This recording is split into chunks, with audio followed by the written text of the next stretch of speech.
Ils sont parfaitement face à face dans le studio de la rue Bayard. Donc, à ma droite, Éric Zemmour, auteur du Suicide français paru chez Albin Michel. Bonsoir Éric Zemmour. Bonsoir. À ma gauche, Jean-Luc Mélenchon, L'air du peuple, paru chez Fayard. Je montre les deux livres. Il y en a un petit mince et il y en a un gros épais.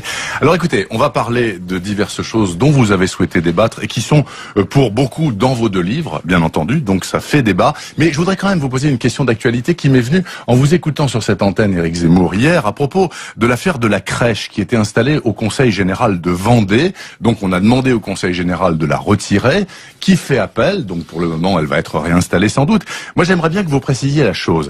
Mettre une crèche, demander de retirer la crèche du Conseil général de Vendée, pour vous, c'est clair, ça ouvre la voie à une invasion de l'islam, d'une certaine façon. Non, pas du tout. C'est pas ça que j'ai mal compris. Pas du tout. Vous avez mal compris.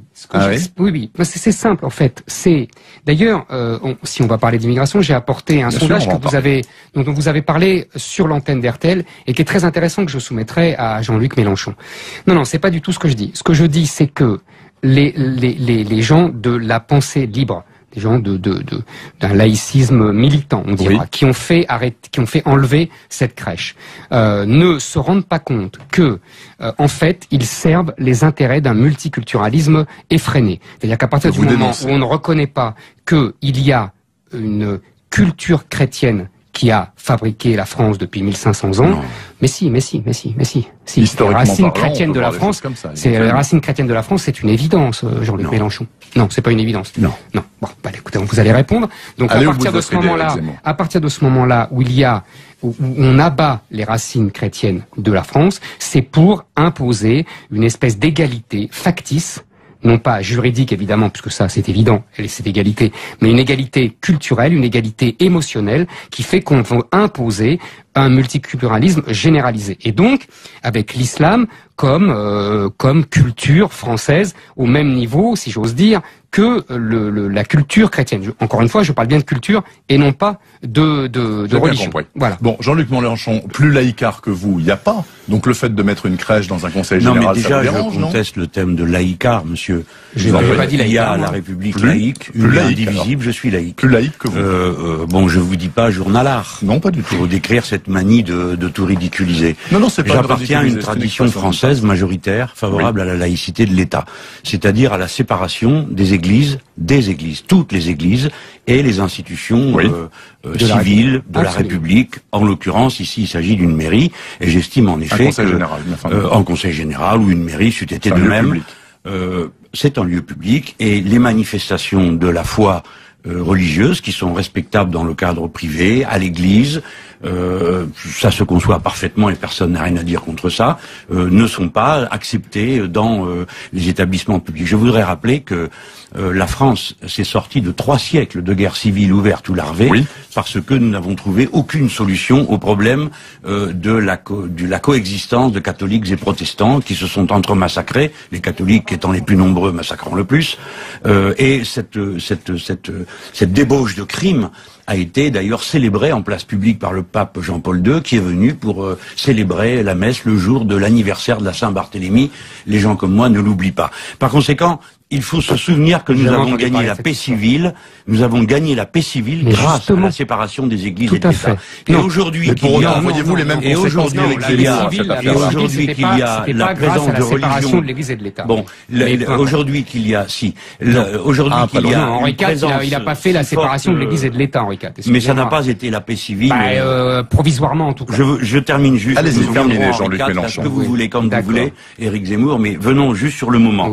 Au moment où des pratiques religieuses sont devenues si agressives et intrusives, quelles que soient les communautés, eh bien, il faut plus que jamais défendre la laïcité de l'État et se souvenir qu'en France, une extrême majorité de Français, bienveillants, tolérants pour la foi des autres, demandent que soit respectée la paix laïque de la République. Et notamment ceux qui n'ont pas de religion et ne se voient pas obligés de subir le spectacle et les manifestations et les ostentations publiques de faits religieux. Vous avez tout à fait raison sur ce dernier point. 2 choses simplement. Les crèches sont bien au-delà que du dogme religieux, c'est plutôt des traditions populaires qui ont plus de 1000 ans. Et deuxièmement, je n'ai pas entendu Jean-Luc Mélenchon quand la mairie de Paris célèbre dans l'hôtel de ville la fin du Ramadan. là, j'aimerais bien que... mais c'est une erreur, mais je vous dis les choses très franchement. La religion de son côté, l'État et l'État civil du sien...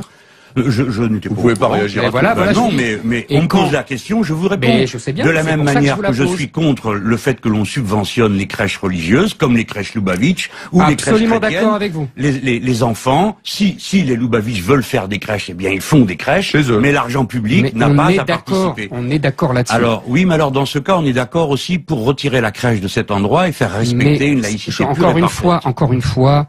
Oui ou non, vous êtes d'accord pour faire retirer la crèche du Conseil général de Vendée? Ça ne me gêne pas. Sauf que la célébration de la naissance d'un Dieu est un événement qui sachez quand même que, encore une fois, cette crèche est plus une tradition populaire qu'un dogme religieux. L'Église ne s'est jamais battue pour cette crèche. Mais Monsieur Zemmour, c'est là que vous ne connaissez pas votre histoire de France. Si, un petit peu. Voyez-vous, en 1950, l'Église a fait brûler sur le parvis de la cathédrale de Dijon, a fait brûler le Père Noël parce que c'était un personnage païen qui défaisait la tradition religieuse.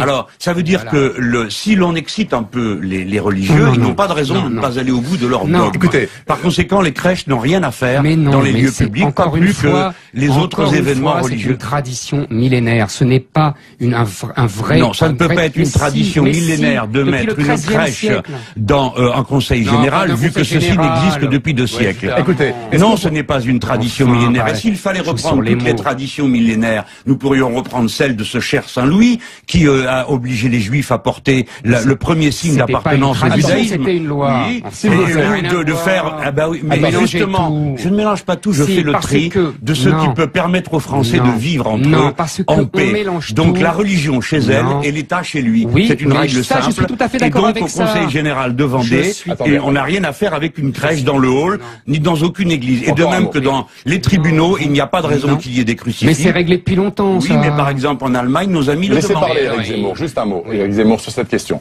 Parce que je voudrais quand même qu'on parle plus largement de la question de l'immigration. Pardonnez-moi. Plus largement, qu'est-ce que l'immigration a à faire avec les crèches? Attendez. Pour le moment, rien, justement. Alors, venons-en à cette question. C'est un de vos grands chevaux de bataille, Éric Zemmour. Hein, vous en parlez très souvent. Est-ce que vous ne pensez pas être complètement obsessionnel sur cette question-là? Pas du tout. D'abord, je refuse qu'on me dise que je suis obsessionnel. La méthode de psychiatriser un désaccord politique, je la connais depuis Brejnev. Donc ça ne marche pas. Hein, donc ça, c'est une première chose. Deuxième. Si vous comparez votre collègue à Brejnev... écoutez, en tout cas, je lui dis, parce que c'est pas la première fois qu'on me le dit.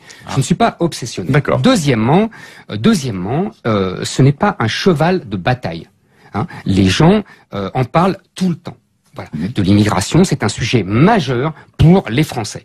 Si Monsieur Mélenchon, vous allez pouvoir répondre. Et deuxièmement, je vais faire le lien entre la laïcité et l'immigration, justement. Il y a eu, donc je parlais d'un sondage qui était paru sur RTL d'ailleurs, un sondage de l'Institut Sociovision, et qui demande, apparemment ça va dans le sens de Monsieur Mélenchon, une très grande discrétion religieuse, une application très stricte des lois de la laïcité, partout, non seulement au Conseil général, mais même dans les entreprises, partout dans tous les espaces publics. Donc vous voyez, les gens sont plutôt d'accord avec vous. Ça, c'est ce que veulent les Français. Exactement, à 80%. Et en fait, ce dont on s'aperçoit, ce qui est très intéressant, parce que l'étude est assez fouillée, c'est que il y a une différence entre la majorité de la population, c'est à 80%, qui demandent donc ça, et ils sont allés demander selon la croyance religieuse. Et on s'aperçoit que les chrétiens pensent exactement comme les 80% des Français. Voilà. Donc, vous voyez. C'est une vieille tradition chez les chrétiens. Mais oui, la laïcité est une invention du christianisme. Pour dire qu'il ne, non, c'est pas. Si, rendez César ce qui appartient à César. Juste pour vous dire un mot.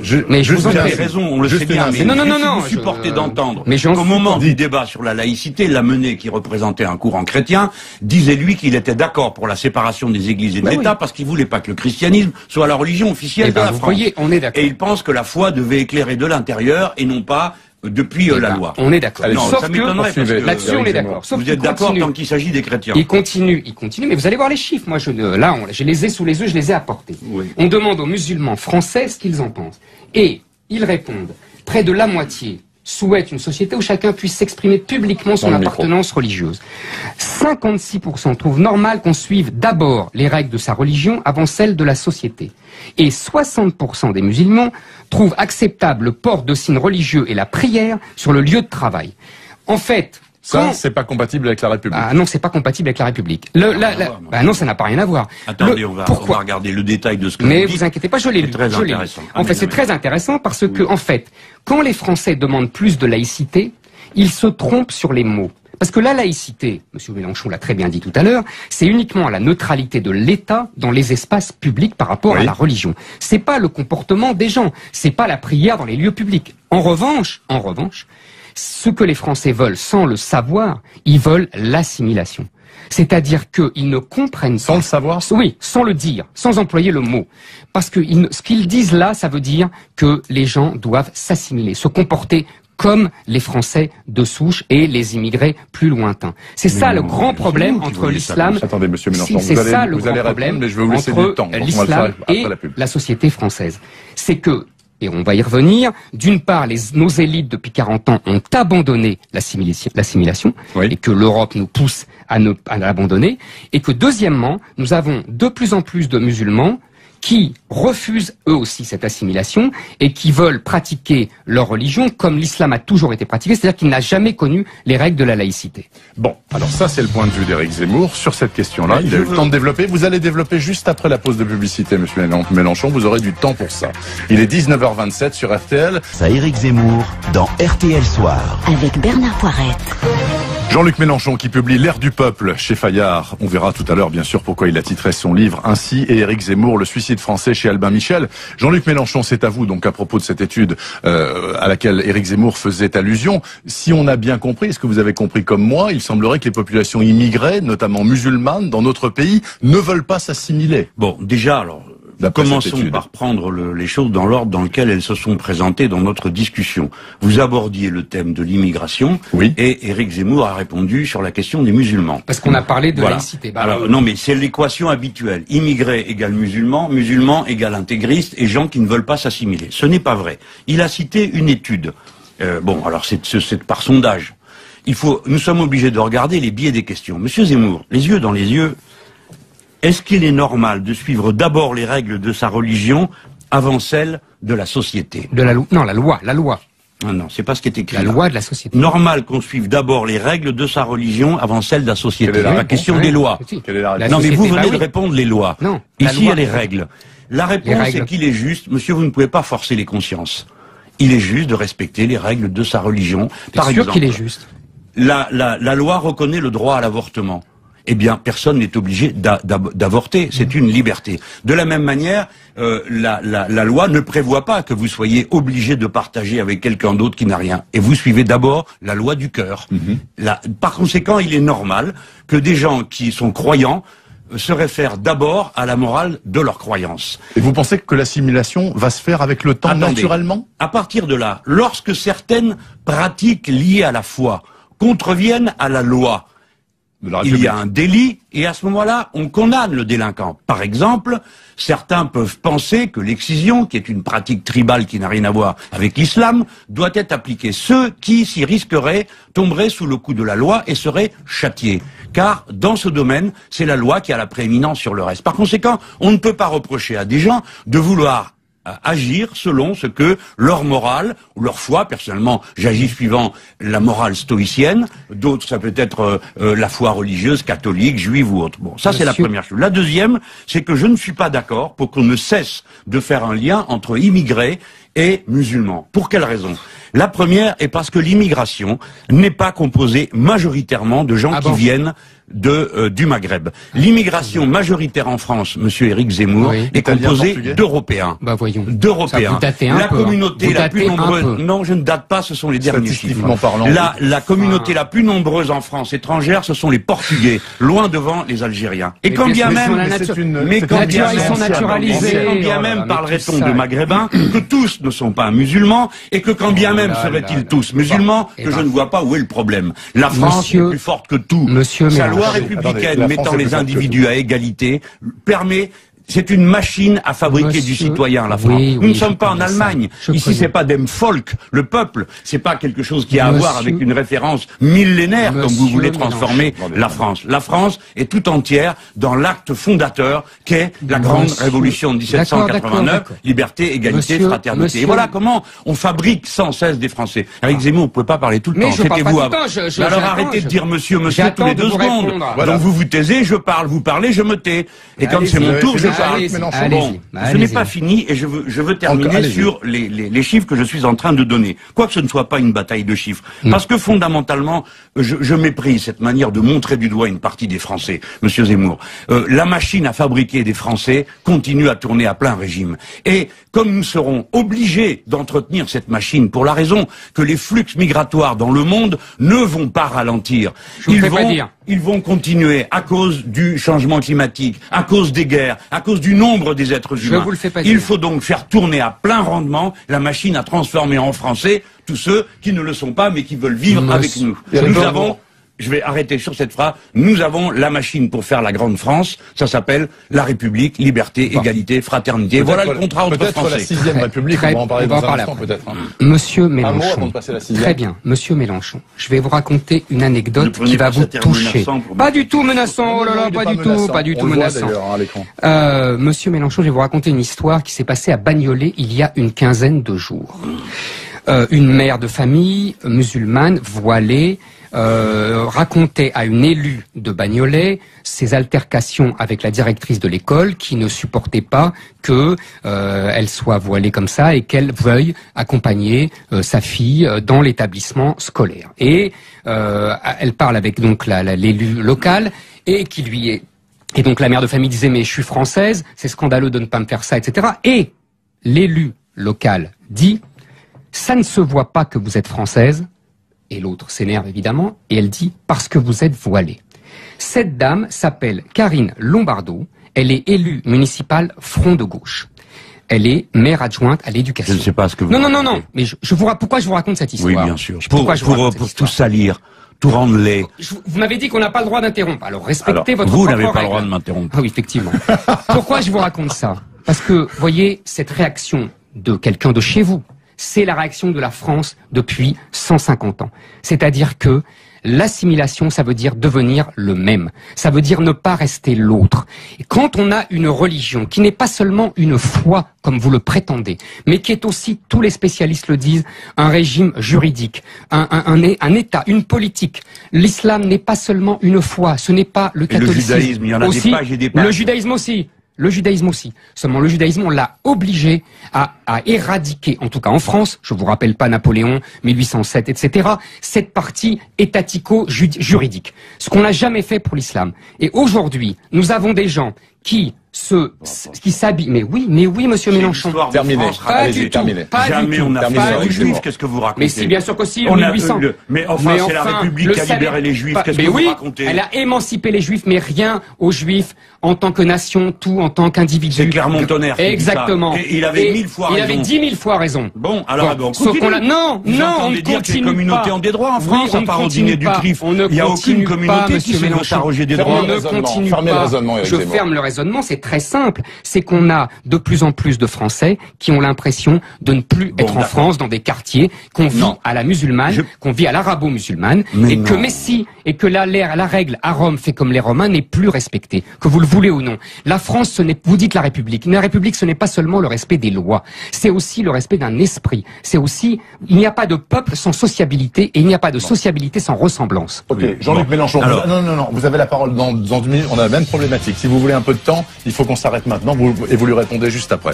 Il est 19h38 sur RTL, juste après la pause. RTL Soir. Avec Bernard Poirette. Il est 19h41, je vous rappelle Éric Zemmour, le suicide français, Albin Michel, Jean-Luc Mélenchon, l'air du peuple, Fayard, Monsieur Mélenchon, c'est à vous. La question étant de savoir si les populations immigrées dans ce pays, en tout cas les dernières arrivées qui sont majoritairement musulmanes, parce que les anciennes, elles ne l'étaient pas, les Portugais, les Polonais, les Italiens, ont une volonté réelle d'assimilation ou pas. Lui, il dit que non, Éric Zemmour, et vous?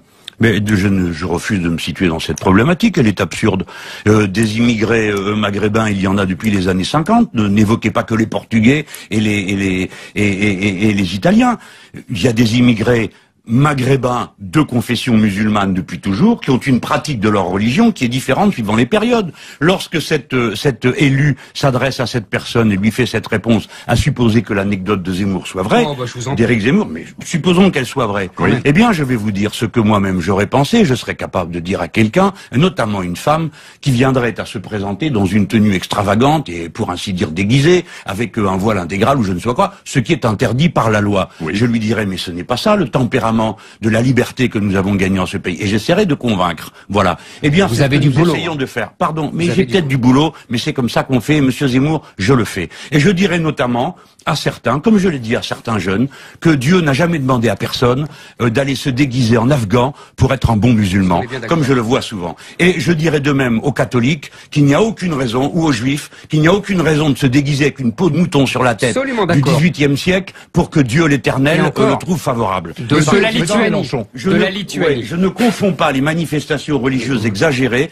avec la bonne volonté, la bienveillance de l'immense majorité des croyants et des pratiquants musulmans, catholiques et juifs de ce pays, sans oublier l'immense bonne volonté de tous ceux qui sont obligés de supporter tout ça, alors qu'ils ne sont pas eux-mêmes croyants. Bien, alors écoutez, monsieur l'assimilation. Passons, si vous le voulez bien, aux institutions, puisque vous disiez que la grande lessiveuse républicaine française arrivait à tout laver avec le temps, et que finalement ces gens-là seraient assimilés. Il n'y a pas de problème dans. Comment parlez-vous? Non, mais ces gens-là, ce sont des Français, monsieur. Ce sont des Français absolument qui n'ont pas forcément la religion majoritaire, mais c'est pas du tout un problème. Et vous dites que avec le temps, la République fera son travail. Mais quelle République? Nous avons toujours eu. On va parler de quelle République? Celle-là ou la prochaine? Il y a toujours eu le problème des pratiques religieuses ostentatoires, perturbatrices, diviseuses. On a toujours. Mais là, il y a le nombre, monsieur Mélenchon. Mais le nombre n'a rien à voir avec tout ça. Vous savez très bien, vous l'expliquez vous-même dans votre livre. Non, dans mon livre. Que le nombre est en train de faire exploser tous les. Bah si, excusez-moi. On n'a pas le droit d'évoquer ni fantasme ni obsession. Mais c'est votre livre. Mais mon livre décrit quelque un phénomène. L'explosion démographique dans le monde. Monsieur Zemmour, l'explosion démographique n'est pas un danger, une abomination, une horreur. Et c'est rien de tout ça. Eh ben non. Alors qu'est-ce que vous comptez faire? Vous comptez tuer les gens, les empêcher d'avoir des gosses? Non. Mais ça va nous poser de graves problèmes. Et ça pose déjà des problèmes dans toute l'Afrique. Des problèmes, et il faut les régler de manière civilisée, rationnelle, méthodique, bienveillante, tolérante, et pas cette agression des uns contre les autres. L'explosion démographique amène la guerre dans toute l'histoire de l'humanité. Donc pas du tout. Mais pas du tout, monsieur Zemmour. Ce qui amène la guerre, c'est le défaut de c'est le manque de capacité de nourrir tout le monde. C'est le manque de. Mais ça c'est. Mais bien sûr que si. Non, ça c'est vous qui n'y connaissez rien. Car depuis l'Antiquité, c'est comme ça. Et si vous voulez bien étudier pourquoi l'Empire romain s'effondre, c'est certainement pas à cause des barbares. Vous feriez bien de lire. Est-ce qu'au moins vous êtes d'accord pour dire que... Attendez, non, c'est pas les barbares qui ont pris parfaitement non, l'Empire s'est effondré tout seul. Il est incapable de continuer sur les bases historiographies récentes. Messieurs, s'il vous plaît, est-ce qu'au moins vous êtes d'accord pour dire que la 5e République est à bout de souffle, qu'il faut en changer, qu'il faut inventer une 6e République? Et dans ce cas-là, puisque vous êtes d'accord, elle aurait quelle gueule, la 6e République? Alors, monsieur Mélenchon, je vous en prie. Moi, je pense que la 5e République est d'abord, nous ne sommes plus vraiment en 5e République, car l'actuelle 5e République n'a rien à voir avec celle de 1958. Elle a été vendue comme un régime stable. En vérité, elle a changé 24 fois, dont une par an au cours des 10 dernières années. Les gouvernements ne sont pas, les ministres clés d'un gouvernement ne sont pas plus stables que sous la 4e République, si vous regardez le turnover des ministres de l'économie. Donc tout ce qu'on nous a dit n'existe pas. Mais c'est un régime de monarchie présidentielle qui s'est emboîté tenon mortaise avec l'absurdité de la Commission européenne, c'est-à-dire que tous les pouvoirs sont concentrés sur quelques personnes et le peuple tout entier, quoi qu'il vote, a droit tout le temps à la même politique. C'est avec ça qu'il faut rompre. Et on va rentrer dans l'ère du peuple, vous pensez un jour ? On est dans l'ère du peuple. Il faut entrer plus profondément dans le sujet institutionnel, car ce n'est pas qu'une organisation des pouvoirs publics, le changement de constitution. Ça concerne le régime de la propriété, ça concerne le régime des normes juridiques, ça concerne le primat de l'écologie que l'on pourrait introduire dans la Constitution, comme il y a le principe de précaution. On pourrait introduire la règle verte, c'est-à-dire ne jamais prendre plus à la nature que ce qu'on peut lui rendre. Mais ce que je veux dire essentiellement sur cette affaire, c'est que le fait de devenir constituant forme le peuple lui-même. C'est-à-dire que contrairement à ce que pense monsieur Éric Zemmour, pour moi, le peuple se constitue. Non pas, le peuple français ne se constitue pas à partir du ventre des femmes françaises, mais à partir de l'école, de la politique et de la République. Et lorsque le peuple devient constituant, il s'approprie collectivement son avenir en définissant les droits qui sont les siens. Il faut donc, par cet acte-là, en quelque sorte, nous allons refonder la France elle-même et l'idéal républicain le mettre en partage dans toute la population. Pour ça, on est plus intelligent à plusieurs qu'à un seul. Il faut une assemblée constituante et il faut un pouvoir parlementaire et non pas cette grotesque monarchie présidentielle. Éric Zemmour, moi je suis d'accord avec le début de la démonstration de Mélenchon, qu'on n'est plus en Ve République et qu'on a dénaturé la Ve République, qu'il dépeint comme une monarchie, mais une monarchie républicaine et une monarchie qui allait devant le peuple. Je rappelle que le général de Gaulle a démissionné quand le peuple lui a signifié son congé, qu'il n'était pas obligé de le faire. Ça n'a pas créé la mode, hein, les suivants sont restés. On est bien d'accord. Donc en fait, ce que je constate, c'est que Mélenchon nous fait des grands discours sur le peuple, le pouvoir du peuple, etc., mais que quand il s'agit d'arracher un pouvoir essentiel qui est celui de battre monnaie en 1992, il vote oui à Maastricht. Et deuxièmement, quand la vraie... Incroyable. Mais c'est la vérité. Ça fait déjà 3 émissions. Je vous dis que j'ai voté contre le passage à l'euro. Oui, mais vous avez voté oui. Excusez-moi. C'est important. En 2005, il y a le texte qui reprend celui de Maastricht. J'ai voté contre. Je sais. J'ai voté contre la Banque Centrale Européenne, contre l'euro. Vous avez rendu compte que vous avez fait une bêtise. C'est pas de ma faute. Répétez pas comme ça d'un air patnaud. Non. Et j'ai pas fini. La deuxième. C'est pas bien parce que c'est un procédé rhétorique qui consiste à dénigrer. C'est la vieille rhétorique d'extrême droite. Pas vous, pas ça. Vous ne voulez pas qu'on parle de vos obsessions. Respectez vos interlocuteurs. Mais je respecte mon interlocuteur. Alors ne me faites pas faire et dire des choses que je n'ai pas fait. Vous avez voté oui à Maastricht, c'est un fait. Oui, mais parce que non, je vais pas raconter votre vie, je vais pas raconter qu'après. Mais vous venez de dire à l'instant, quand il s'agit du pouvoir de battre monnaie, Monsieur Zemmour. Or, quand on a décidé de passer à l'euro, j'ai voté contre. Oui, mais parce que c'était trop tard. C'était trop tard, Monsieur Mélenchon. Non, il y avait un vote. On pouvait voter oui ou voter non. Oui, mais c'était trop tard. Les députés auraient pu voter non. Mais vous saviez très bien qu'ils allaient voter oui. Non, monsieur, il a voté non. Oui, d'accord, mais ils ont non, Monsieur Mélenchon. Vous changez la nature de vos interlocuteurs pour arranger vos sales falaises. Vous dissimulez ce que vous avez fait. Voilà, vous avez changé d'avis. Vous êtes rendu compte que vous avez eu tort. Peut-être que dans quelques années, vous vous rendrez compte que vous avez eu tort sur d'autres sujets, par exemple l'immigration tout à l'heure. Alors maintenant, il y a une deuxième chose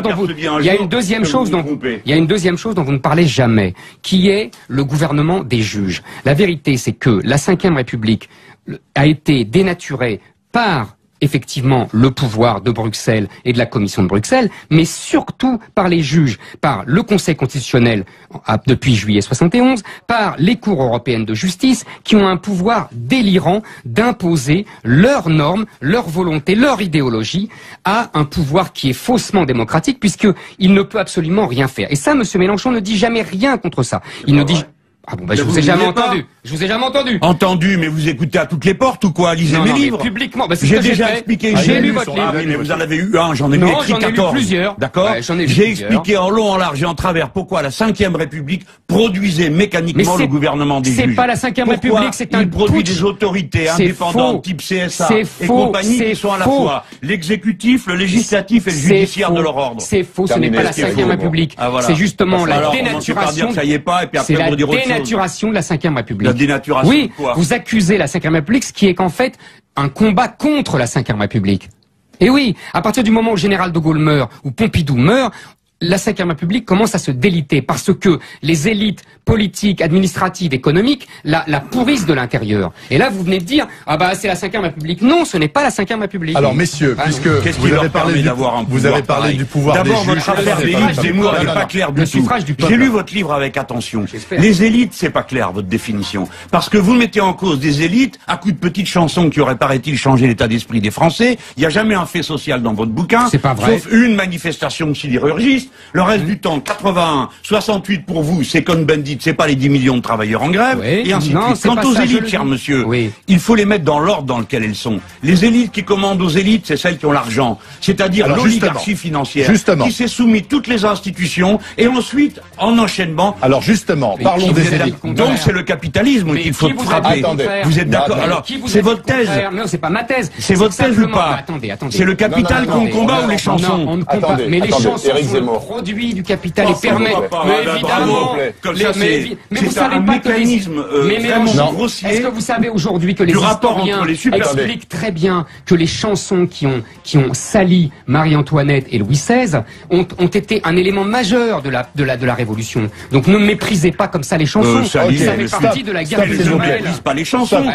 C'est pas elles qui sont à l'origine des problèmes que vous faites que ça. Tous vos bouquins remplissent ça de commentaires de chansons. Mais pas du tout. Et vous en prenez à des séries télévisées. Vous êtes grotesque. Vous êtes contre Hélène et les garçons qui parlent pas des cours. Hélène et les garçons. Parce que c'est pas le sujet. Hélène et les garçons, c'est un révélateur, voyons. Ah oui, attendez, s'il vous plaît. Des gens. Oui, la féminisation de la société. Alors là, pour le coup, j'ai pas pu vous suivre les 3 dernières minutes, les auditeurs non plus. Alors à 19h52, on s'arrête, on fait de la pub. Et derrière, il nous restera 4 minutes, c'est-à-dire 2 chacun, pour parler de l'Europe, s'il vous plaît. Puisque vous parlez justement des supra-pouvoirs nationaux qui nous pourrissent la vie, selon vous, on va parler de l'Europe.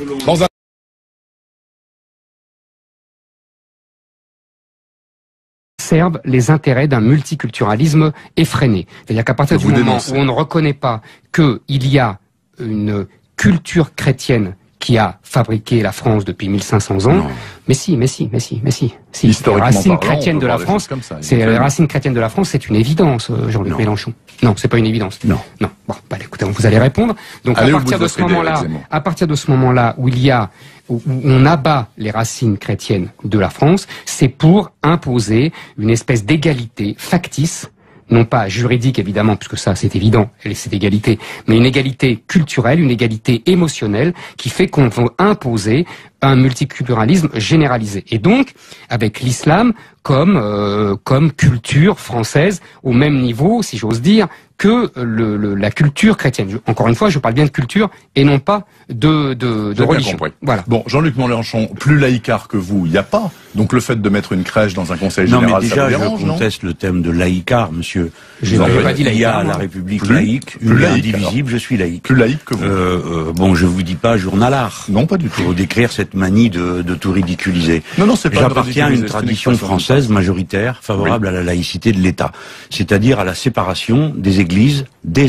En tout cas. Je termine juste. Allez-y, terminez, Jean-Luc Mélenchon. Ce que vous voulez, quand vous voulez, Éric Zemmour, mais venons juste sur le moment. Oui. Au moment où des pratiques religieuses sont devenues si agressives et intrusives, quelles que soient les communautés, eh bien, il faut plus que jamais défendre la laïcité de l'État et se souvenir qu'en France, une extrême majorité de Français, bienveillants, tolérants pour la foi des autres, demandent que soit respectée la paix laïque de la République. Et notamment ceux qui n'ont pas de religion et ne se voient pas obligés de subir le spectacle et les manifestations et les ostentations publiques de faits religieux. Vous avez tout à fait raison sur ce dernier point.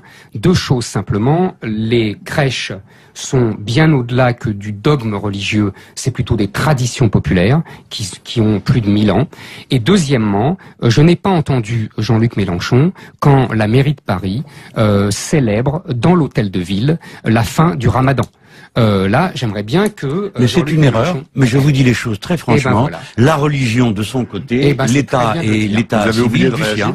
Je n'étais pas. Vous pouvez pas réagir à voilà, non, mais on me pose la question, je vous réponds. Mais je sais bien, de la même manière que je suis contre le fait que l'on subventionne les crèches religieuses, comme les crèches Lubavitch ou les crèches chrétiennes. Absolument d'accord avec vous. Les enfants, si les Lubavitch veulent faire des crèches, eh bien ils font des crèches, chez eux. Mais l'argent public n'a pas à participer. On est d'accord là-dessus. Alors oui, mais alors dans ce cas, on est d'accord aussi pour retirer la crèche de cet endroit et faire respecter une laïcité. Encore une fois. Oui ou non, vous êtes d'accord pour faire retirer la crèche du Conseil général de Vendée? Ça ne me gêne pas. En quoi la célébration de la naissance d'un Dieu est un événement qui est quand même que, encore une fois, cette crèche est plus une tradition populaire qu'un dogme religieux. Mais bien sûr, l'Église ne s'est jamais battue pour cette crèche. Mais peu importe. Monsieur Zemmour, c'est là que vous ne connaissez pas votre histoire de France. Si, un petit peu. Voyez-vous, en 1950, l'Église a fait brûler sur le parvis de la cathédrale de Dijon, a fait brûler le Père Noël parce que c'était un personnage païen qui défaisait la tradition religieuse. Vous voyez. Alors, ça veut dire que si l'on excite un peu les religieux, ils n'ont pas de raison de ne pas aller au bout de leur dogme. Écoutez, par conséquent, les crèches n'ont rien à faire dans les lieux publics, pas plus que les autres événements religieux. C'est une tradition millénaire, ce n'est pas un vrai... Non, ça ne peut pas être une tradition millénaire de mettre une crèche dans un conseil général, vu que ceci n'existe que depuis 2 siècles. Écoutez, non, ce n'est pas une tradition millénaire. Et s'il fallait reprendre toutes les traditions millénaires, nous pourrions reprendre celle de ce cher Saint-Louis, qui a obligé les Juifs à porter le premier signe à toutes les églises et les institutions civiles de la République. En l'occurrence, ici, il s'agit d'une mairie, et j'estime en effet un conseil général ou une mairie c'eût été de même.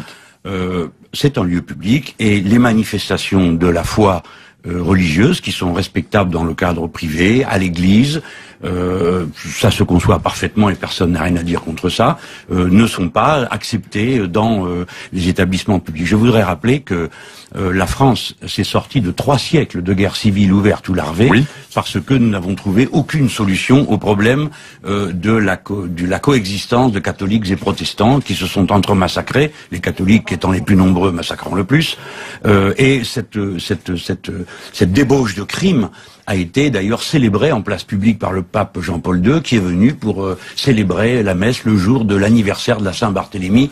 Les gens comme moi ne l'oublient pas. Par conséquent, il faut se souvenir que nous avons gagné la paix civile. Nous avons gagné la paix civile grâce à la séparation des églises et de l'État. Et aujourd'hui qu'il y a, voyez-vous les mêmes conséquences aujourd'hui qu'il y a la présence de religion de l'Église et de l'État. Bon, aujourd'hui qu'il y a, aujourd'hui qu'il y a Henri IV, il n'a pas fait la séparation de l'Église et de l'État, Henri IV. Mais ça n'a pas été la paix civile. Ils sont parfaitement face à face dans le studio de la rue Bayard. Donc, à ma droite, Éric Zemmour, auteur du Suicide français paru chez Albin Michel. Bonsoir Éric Zemmour. Bonsoir. À ma gauche, Jean-Luc Mélenchon, L'Air du peuple, paru chez Fayard. Je montre les 2 livres. Il y en a un petit mince et il y en a un gros épais. Alors écoutez, on va parler de diverses choses dont vous avez souhaité débattre et qui sont pour beaucoup dans vos 2 livres, bien entendu. Donc ça fait débat. Mais je voudrais quand même vous poser une question d'actualité qui m'est venue en vous écoutant sur cette antenne, Éric Zemmour, hier, à propos de l'affaire de la crèche qui était installée au Conseil général de Vendée. Donc on a demandé au Conseil général de la retirer, qui fait appel. Donc pour le moment, elle va être réinstallée sans doute. Moi, j'aimerais bien que vous précisiez la chose. Demander de retirer la crèche du Conseil général de Vendée, pour vous, c'est clair, ça ouvre la voie à une invasion de l'islam, d'une certaine façon. Non, pas du tout. C'est pas ça que j'ai mal compris. Vous avez mal compris. Oui. C'est simple, en fait. D'ailleurs, si on va parler d'immigration, j'ai apporté un sondage dont vous avez parlé sur l'antenne d'RTL et qui est très intéressant, que je soumettrai à Jean-Luc Mélenchon. Non, c'est pas du tout ce que je dis. Ce que je dis, c'est que les gens de la pensée libre, des gens d'un laïcisme militant, on dira, qui ont fait enlever cette crèche, ne se rendent pas compte que